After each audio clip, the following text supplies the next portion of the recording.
Welcome back, brothers and sisters. I am Braden. This is Langley Outdoors Academy, and thank you for stopping by. Alright guys, the content that we're going to talk about tonight is breaking out of Washington, D.C. As you guys know, in our previous video, we really hit on the fact that they had to get something done by tonight, Thursday, in order to put the vote to the floor in the Senate next week. That was one of the big things we talked about in last night's video. Well, I've got an update for you, and here's a hint and a little spoiler. Frustrations are starting to boil over. That deadline has been missed, and there's lots of things that I need to fill you in on, and this is going to be big. Everything that we do on this channel is driving towards the passing of the Second Amendment along to the next generation, and we'd love to have you in the fold. We're always looking to earn that subscription with that notification bell on so we can get as much information like what I'm about to share with you out to you as soon as possible so we can be at the tip of the spear, the cutting edge, and make sure these rights move forward. Now, I'm going to say a quick word from our sponsor to make sure you guys know who made this video possible, and then we're going to hit it and hit it hard on the other side. I cannot wait to share this with you guys, and you need to see all of this. So today's sponsor is Aventon.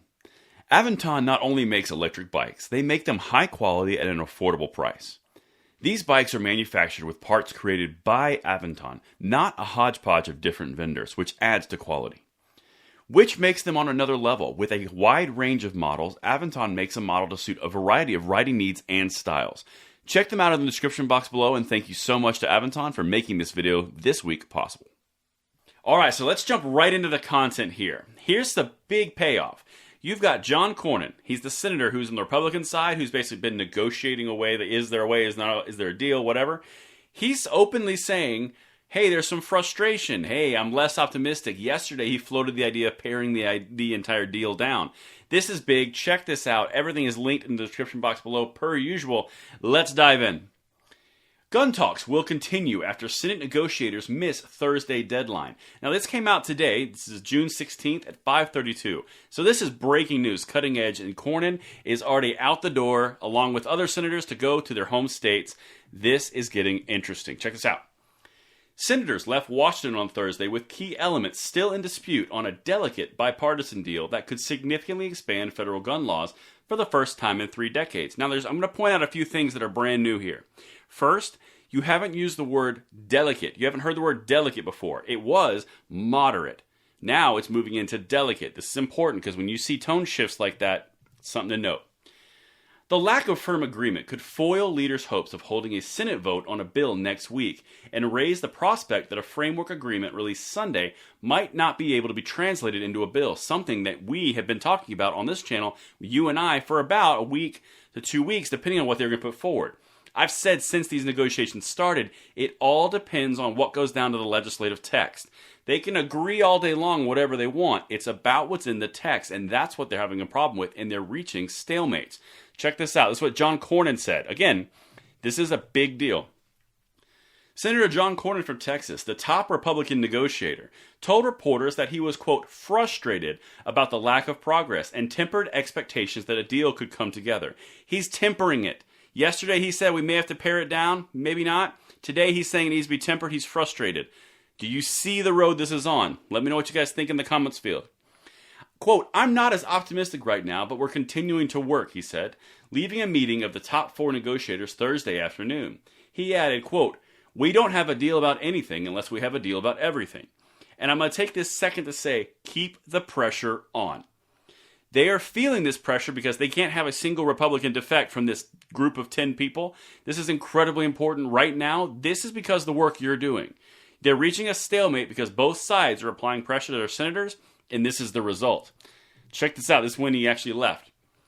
Later in the day, he left the Capitol to catch a flight back to Texas, indicating that the ball was in the Democrats' court, so he puts it on them. He hasn't done that yet.